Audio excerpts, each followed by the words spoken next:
हम पुनीता चौधरी एगो भोला बाबा के नचारी गबै छी। आशा करै छी जे गीत सबके नीक लागत तो लाइक करब, सब्सक्राइब करब, कमेंट करब, शेयर करब। जय मिथिला, जय मैथिली।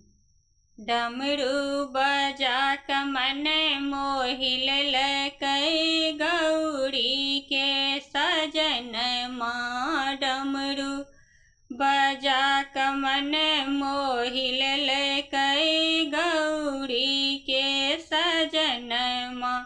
दौड़ल दौड़ल गेलन गौरी आसन आनैला। दौड़ल दौड़ल गेलन गौरी आसन आनैला। मृगा के छाला ओछा देलकै गौरी के सजन माँ। मृगा के छाला ओछा देलकै गौरी के सजन माँ। डमरू बजा क मन मोहि लेलकै गौरी के सजन माँ। दौड़ल दौड़ल गेली गौरी जल आनैला। दौड़ल दौड़ल गेली गौरी जल आनैला। जटा सँ गंगा बहा देलकै गौरी के सजन माँ। जटा सँ गंगा बहा देलकै गौरी के सजन माँ। डमरू बजा क मन मोहि लेलकै गौरी के सजन माँ। डमरू बजा क मन मोहि लेलकै गौरी के सजन माँ।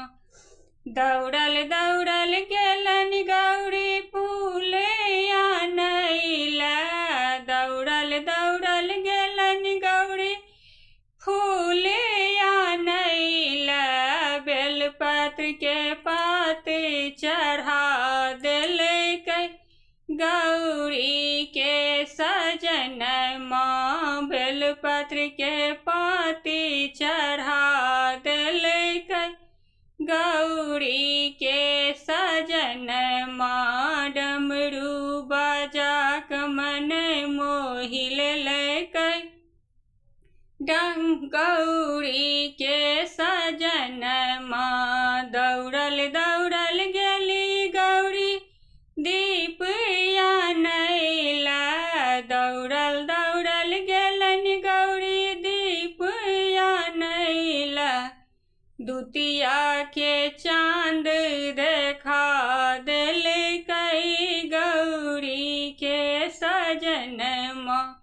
दुतिया के चाँद देखा देलकै गौरी के सजन माँ। डमरू बजा क मन मोहि लेलकै गौरी के सजन माँ। दौड़ल दौड़ल गेलन गौरी भोजन आनैला।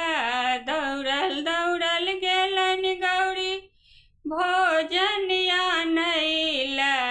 भांग धथुरा चिबा लेलकै गौरी के सजन माँ। भांग धथुरा चिबा लेलकै गौरी के सजन माँ। डमरू बजा क मन मोहि लेलकै गौरी के सजन माँ।